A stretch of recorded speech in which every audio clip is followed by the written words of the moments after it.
subtracting fractions is much like adding them. So I recommend that you watch first the video on adding fractions and then come to this, but either way it'll probably make sense.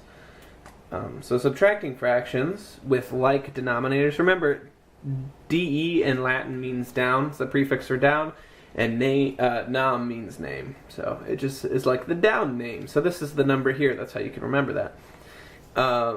So 14 over 15 minus 2 over 15. This is very easy. What we're going to do is we're going to keep the denominator. We're not going to mess with it. And then what we're going to do is a subtraction just here from the top. So it's just as easy as that. And then we have to, of course, reduce this. So we can take a, looks like a 3 out of both of these and get 4 over 5. And that's our final answer. We can't reduce it farther or further. And so here, our denominator is 9. So we're just going to keep that. And then just do our simple subtraction up top. And then we're just going to reduce. We can take a 3 out of this and get a 1 over 3. And then say we have these two mixed numbers being subtracted from each other. The first thing we do is, maybe I'll come over here, is subtract 199 to get 1. And then subtract these two fractions. So we, again, keep the denominator. And then subtract these two up top. That's a 3 and that's a 2. It's not clear. And then it's 1 over 1/5. So that's easy enough. If you keep that in a mixed number, maybe your teacher wants you to put it in an improper fraction. And so you do that by doing 5 times 1 plus 1. And then over 5. But I have a video on that, so you can check out converting mixed numbers to impropers and impropers to mixed numbers. Now, what do we do if we get two fractions with different denominators?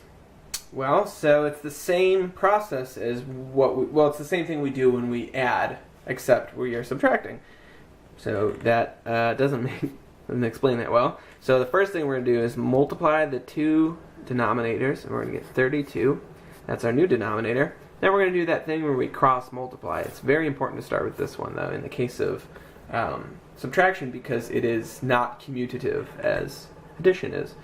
So now we're going to take the product of 3 and 8 when they're multiplied, and we're going to subtract that by the product of 1 and 4. So we're going to get 20 over 32. And now we can reduce that. And we reduce it by, looks like we can take a 4 out of both. And so we get 5 over, what is that, 8? And that's our fraction. So this is super easy once we get the hang of it. So 3, you just have to remember the rule, I guess. So we start with the denominator, multiply 3 and 7 to get 21. Now we're going to do our cross multiplying, again, starting here. So 2 times 7, which is 14, minus 1 times 3, which is 3.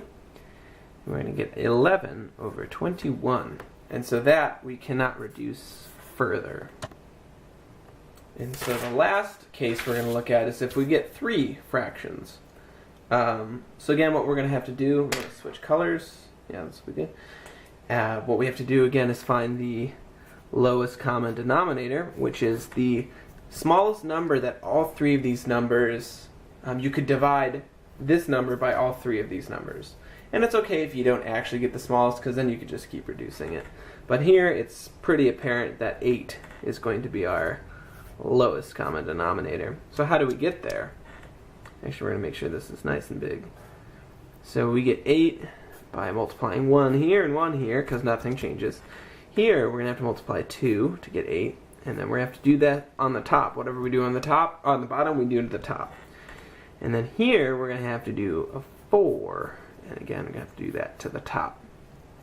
Now what we do is we do 7 plus 3 times 2, which is 6, plus 1 times 4, which is 4. And so we're going to get 17 over 8. I just made a mistake. Because I was thinking about addition. So, I'll keep this in. This is actually kind of funny. So what we do, no. So when we get 3 fractions, the process is the same as in addition, except it's going to be subtraction. So that means we have to find first the lowest common denominator. which again is it's the number which, it's a number that can be divided by any of these numbers, and ideally it's the lowest. If not, we can just keep reducing. It's not a big deal. But here it's pretty apparent that 8 is going to be our lowest common denominator, because 8 goes in 8, 4 goes in 8, and 2 goes in 8. So we're going to keep that and give ourselves a big numerator at the top. So how do we get 8 in the bottom here? Well, we don't do anything. So I'm just going to put a 1 for clarity's sake, if maybe that's not even more clear. At the bottom, to get 8 as a denominator, we're going to have to multiply by 2. And if we multiply something at the bottom, we're going to have to multiply it by the top. And here, to get 8, we're going to have to multiply it by 4 and do it at the top as well. And now we just need to add 7 times 1, which is 7. Ooh, subtract, I mean. I always think of it in addition because I hate subtraction. 7 minus 6 minus 4. So that's going to be 7 minus 6, which is 1, minus 4, which is negative 3 over 8. And that cannot be reduced further. And that's going to be how it is right now. Looking at this last one here, we're going to do the same thing. Looks like 20 is our lowest common denominator. And that way we're going to do 4 here to make sure this is 20. Here we're going to do 5 to make sure this is 20. You got to do the bottom and the top. Here's just a 1, just for clarity. Now we're going to subtract 12 minus 10 minus 11. So that's going to be 10. That's going to be 2 minus 11 is 9. Negative 9 over 20, and that can't be reduced any further. So this is how you subtract 3 fractions, and sometimes it gets messy, but just stick with it. And I would recommend looking online and doing as many worksheets as you can. This is just a video explaining the method in a nice, artificially clear way.